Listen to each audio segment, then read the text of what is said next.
नमस्कार। मैं विजयलक्ष्मी, सहायक आचार्य राजनीति विज्ञान, गौरी देवी राजकीय महिला महाविद्यालय, और आज हम जानेंगे भारतीय राजनीतिक विचारक मनु के बारे में। मनु को प्रथम भारतीय राजनीति शास्त्री और विधि संहिताकार के रूप में जाना जाता है, लेकिन साथ ही मनु के सामाजिक दर्शन में अंतर्निहित भेदभावपूर्ण विचारों के कारण इनकी आलोचना भी होती रही है। प्राचीन भारतीय धार्मिक, पौराणिक व राजनीतिक साहित्य में मनु के अनेक रूप देखने को मिलते हैं। मानव जाति के प्रथम पुरुष, एक प्रसिद्ध वैदिक ऋषि, आर्य, हिंदू विधि के प्रथम संहिताकार, भारत के प्रथम राजा आदि। वर्तमान में इतिहासकारों का मत है कि प्राचीन भारत में अनेक मनु नामक पुरुष हुए हैं। मनु के नाम पर एक श्रृंखला चली जो मानव समाज के संगठित रूप व राज्य के विकास के साथ साथ चलती रही। वैदिक साहित्य, स्मृतियाँ, महाकाव्य व नीतिशास्त्र प्राचीन भारतीय राजनीतिक चिंतन के स्रोत के रूप में स्वीकार किए जाते हैं। राजनीतिक व सामाजिक चिंतन के स्रोत के रूप में स्मृति साहित्य का विशेष महत्व है और स्मृतियों में सबसे महत्वपूर्ण मनु स्मृति को माना जाता है। मनु स्मृति को मनु संहिता या मानव धर्म शास्त्र के नाम से भी जाना जाता है। वस्तुतः मनु स्मृति राजनीतिक प्रकृति का ग्रंथ नहीं है। इसकी विषय वस्तु व्यापक है और उसमें सामाजिक व्यवस्था के सभी पक्षों से संबंधित आचार संहिता प्रस्तुत की गई है। मनु स्मृति को 12 अध्यायों में विभाजित किया गया। प्रथम अध्याय में संसार व विभिन्न प्राणियों की उत्पत्ति का, द्वितीय अध्याय में संस्कार विधि, ब्रह्मचर्य, व्रत विधि और गुरु के प्रति अभिवादन विधि का, तृतीय अध्याय में ब्रह्मचर्य की समाप्ति के बाद समावर्तन का, पंचमहायज्ञ और नित्य श्राद्ध विधि का, चतुर्थ अध्याय में ऋतु ब्रह्मचर्य आदि जीविकाओं के लक्ष्य व गृहस्थ आदि के नियमों का, पंचम अध्याय में भक्ष्य और अभक्ष्य पदार्थों और मनुष्य द्वारा शुद्ध रहन सहन को सुनिश्चित करने के नियमों का, षष्ठ अध्याय में वानप्रस्थ और संन्यास आश्रम का, सप्तम अध्याय में व्यवहार यानी मुकदमों में निर्णय व कर ग्रहण आदि राजधर्म का, अष्टम अध्याय में न्यायालयों में साक्ष्य की प्रक्रिया आदि का, नवम अध्याय में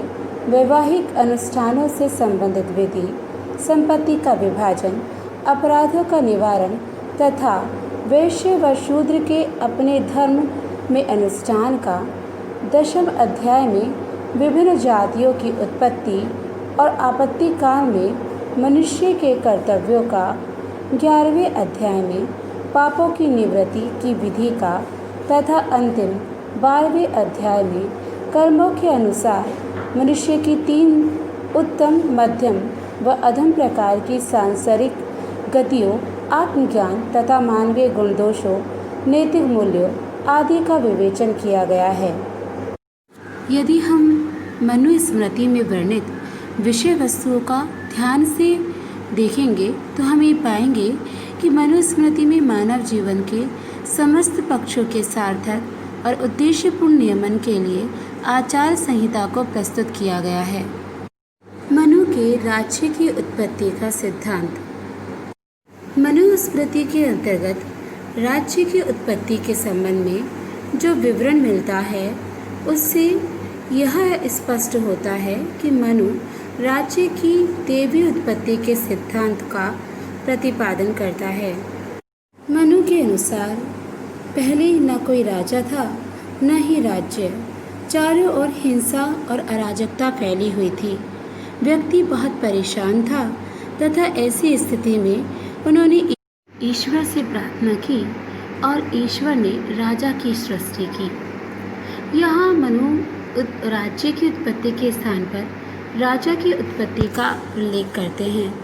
इस तथ्य से यह भी व्यक्त होता है कि राजा और राज्य को पर्यायवाची शब्द के रूप में प्रयुक्त किया गया, किंतु इसका अर्थ यह नहीं कि मनु शासक के रूप में राजा और एक संप्रभु संस्था के रूप में राज्य के मध्य कोई सैद्धांतिक भेद नहीं करते। मनु ने राज्य की उत्पत्ति से पूर्व की भयावह व्यवस्था की कल्पना करके ये स्पष्ट किया कि एक संप्रभु संस्था के रूप में राज्य के अस्तित्व में आने से मानव समुदाय शासक एवं शासित के रूप में विभक्त हो जाता है।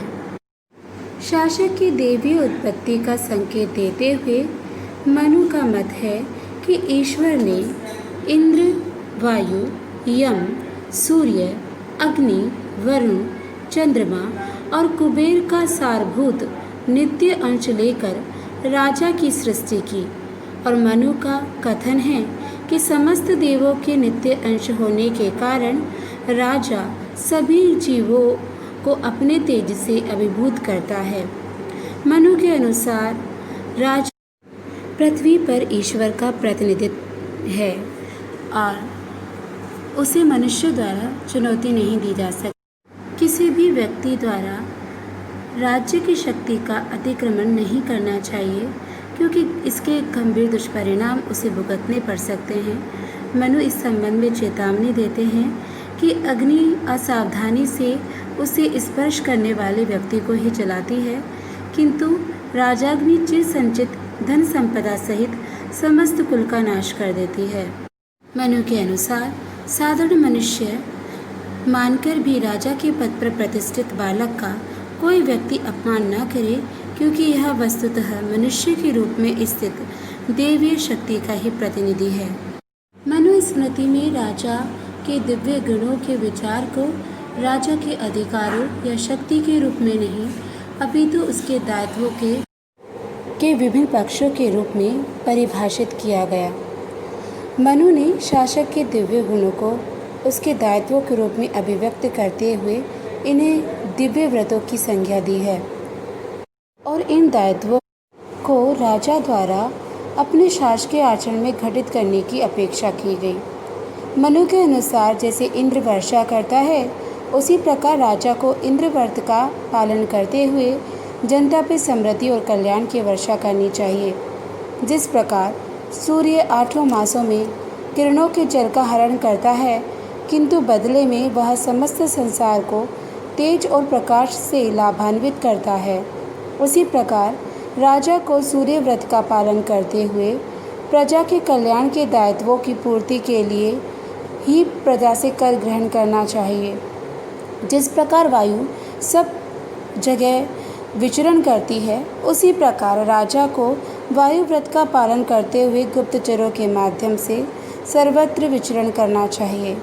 जिस प्रकार यमराज समय आने पर प्रिय अथवा अप्रिय सबके प्राण ले लेता है, उसी प्रकार राजा को भी यम व्रत का पालन करते हुए अपराध करने पर प्रिय अप्रिय सबको दंडित करना चाहिए। जिस प्रकार बंधन के योग्य पुरुष वरुण के पाश में कठोरता से बंध जाते हैं, उसी प्रकार वरुण व्रत का धारण करते हुए राजा को विधि के उल्लंघनकर्ताओं का निग्रह करना चाहिए।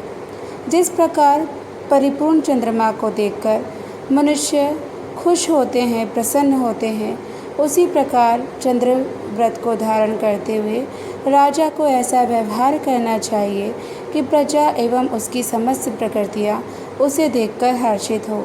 अग्नि व्रत को धारण करते हुए राजा को अग्नि की भांति ही प्रचंड तथा असह्य तेज को धारण करते हुए अपराधियों व दुष्ट मंत्रियों आदि का वध करना चाहिए।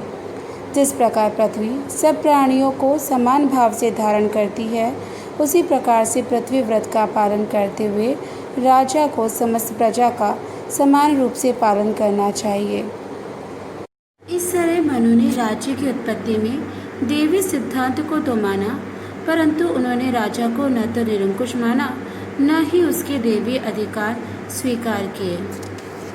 मनु की भांति पाश्चात्य धर्म ग्रंथों व विद्वानों ने राजा की देवी उत्पत्ति के सिद्धांत का प्रतिपादन किया।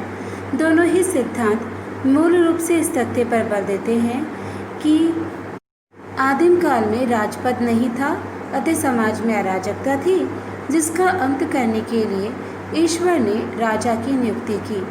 किंतु जहाँ मनु ने इस सिद्धांत का सीमित विवरण दिया, वहाँ पाश्चात्य विद्वानों ने इसका विस्तार से उल्लेख किया। पाश्चात्य दैवीय उत्पत्ति का सिद्धांत राजा को मात्र ईश्वर के प्रति उत्तरदायी बताकर उसे प्रजा के प्रति अनुत्तरदायी व निष्ठुर बनाता है।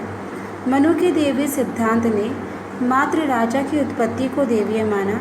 उन्होंने राजा की स्वेच्छाचारिता या निरंकुशता को मान्यता नहीं दी और उनके दिव्य गुणों को उनके दिव्य दायित्वों के साथ जोड़कर उन्हें ज़्यादा जन कल्याणकारी बनाया। राजा की सत्ता पर नैतिक, धार्मिक, वेद, स्मृति, सदाचार आदि विधियों के आधारों पर उसको नियंत्रित किया गया। मुझे विश्वास है कि आपको ये वीडियो उपयोगी रहा होगा। धन्यवाद।